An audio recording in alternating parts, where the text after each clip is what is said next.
term. To say this, the person that you think is your neighbor will be your enemy tomorrow. That sometimes revolutions eat their own children. Yes. Yeah. Government eats their own people.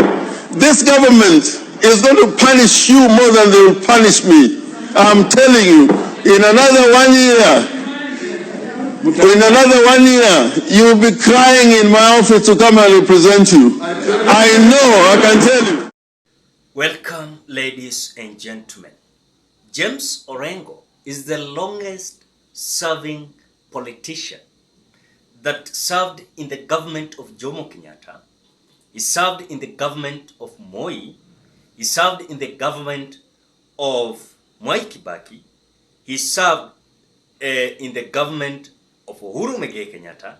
He served in the government of William Ruto, as we speak. He is the governor of Siaya County. When there was a debate in the Senate Assembly, James Orengo came out prophesying the Jubilee government coming back to eat their own people. This was like a joke, but the truth came out after those who were supporting Uhuru Muigai Kenyatta, especially leaders, they were seriously eaten, they were seriously blackmailed, they were seriously frustrated. When James Orengo is talking about the kind of pure politics that he have seen and as a witness since the regime of Jomo Kenyatta, the regime of Moi, Kibaki, Uhuru, and now the regime of William Ruto, James Orengo came out saying this 2017. Talk to my sister Nyaugenya, Honorable Beth Mugo. We have gone through the trenches with you. You know how, when governments are in power, how they behave. I think probably you can give people on the other side a little education. That sometimes revolutions eat their own children. Yes. Yeah. Government eats their own people. This government is going to punish you more than they will punish me. I'm telling you, in another 1 year, you will be crying in my office to come and represent you. I know, I can tell you.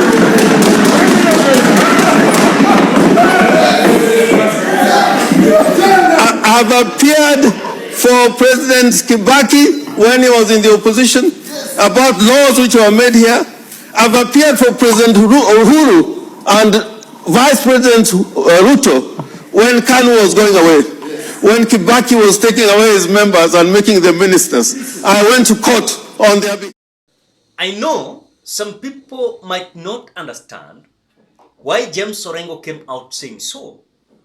The reason is, when look at these people who are singing the song of the government of the day, they are always captives, and also they might find themselves being blackmailed and frustrated by the same government they are serving. So today, James Orengo attended a burial of the former politician in Western Bungoma County, Lawrence Sifuna. James Orengo came out saying that there was no president that was so tough than Moi. Moi was the toughest president that followed the toughness of Jomo Kenyatta. And when look the way James Orengo is coming out to illustrate that he tested the regime of Jomo Kenyatta and he understood who was Jomo Kenyatta when it comes to his kind of littleness, when it comes to the leadership of the Republic of Kenya. When they came out having Moi as a president, James Orengo is coming out to say again that Moi was also the toughest president. And even you see people are being detained, people are being arrested, people are being blackmailed, frustrated, but he is still there. And even when you look at people like James Orengo, these are among leaders who are frustrated, arrested, and even They were reprimanded. Another president was Mwai Kibaki.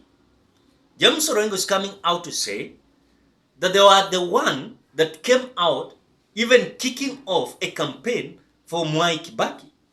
And the force behind Mwai Kibaki was of them coming out to say Kibaki tosha. But again, the regime of Mwai Kibaki came, and now we don't have the regime of Mwai Kibaki. In 2013, we had the regime of Uhuru Muigai Kenyatta, William Ruto. Uhuru Kenyatta was not tough, and when look at even his lenient kind of leadership, he was not so tough. Now, that regime went. Now we are having the regime of William Samoei Ruto. And guess whatever James Orengo is coming out to predict, and whatever is coming out to prophesy, is coming out to say this. One thing that I know, James Orengo is good in politics. And is a man that always reads the signs, all sides. And he always understands what will come, what will not come. And in fact, as we speak, James Orengo has been there for a long period of time. Remember when he started being elected as a member of parliament? He came out elected as a senator of Siaya, and now current governor of Siaya is James Orengo.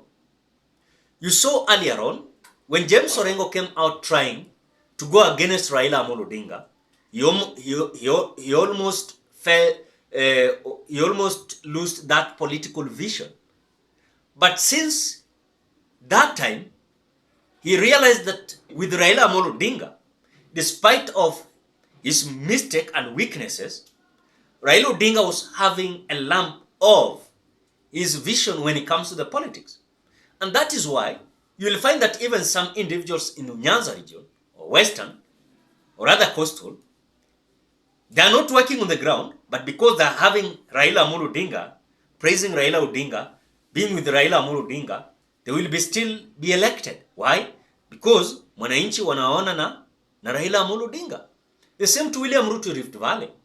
You know? So that is the politics that James Orengo learned. So when he is coming out to say, yeye ameona mapresidents wengi, sasa William Ruto si tisho.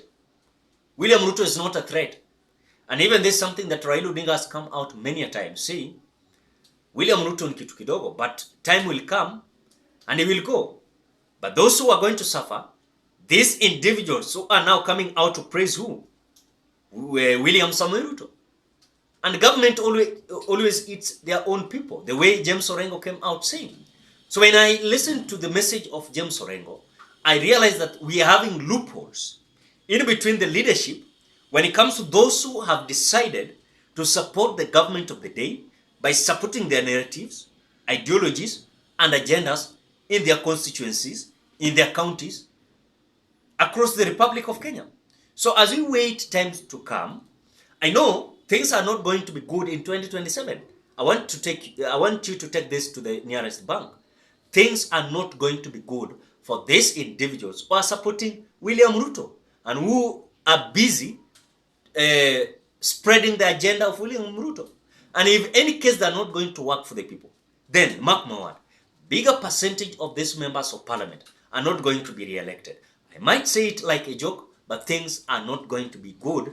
If any case things are not going to change, then mark my word, those who are going to fail, bigger percentage of them are UDA, I'm telling you. And that is the reality. Ladies and gentlemen, what do you think? Drop your opinion in the comment section below. Otherwise, thank you so much because of great support. Please consider subscribing, liking, commenting, and sharing this video.